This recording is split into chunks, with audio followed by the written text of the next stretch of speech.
विजयी मेळावा केवळ मराठी पुरताच आहे, त्याचा राजकारणाशी संबंध नाही असं राज ठाकरेंनी स्पष्ट केलंय। नोव्हेंबर डिसेंबर दरम्यान राजकीय परिस्थिती बघूनच युतीचा निर्णय होईल असं ते म्हणाले। इगतपुरीत पत्रकारांसोबतच्या अनौपचारिक गप्पांमध्ये राज ठाकरेंनी हे मोठं विधान केलेलं आहे। किरण ताजने अपडेट देत आहेत। किरण, राज ठाकरेंचा सावध पवित्रा अजूनही सुटलेला दिसत नाहीये।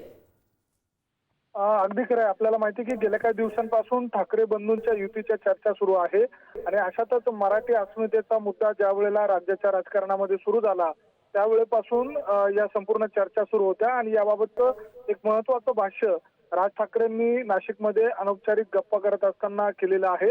यामध्ये त्यांनी विजय मेळावा जो मुंबईमध्ये पार पडला तो फक्त मराठीचा मुद्दा होता, त्याचा राजकारणाशी संबंध नव्हता असं देखील त्यावेळेला स्पष्टीकरण त्यांनी दिलेलं आहे। आणखी एक महत्त्वाची बाब म्हणजे नोव्हेंबर आणि डिसेंबर या सगळ्या दरम्यान जी राजकीय परिस्थिती असेल त्यानुसार युतीबाबतचा निर्णय घेतला जाईल असं देखील राज ठाकरे यांनी म्हटलंय। त्यामुळे ठाकरे बंधूंच्या युतीच्या ज्या चर्चा सुरू होत्या त्याचा सस्पेन्स आणखी वाढला असं म्हणता येईल।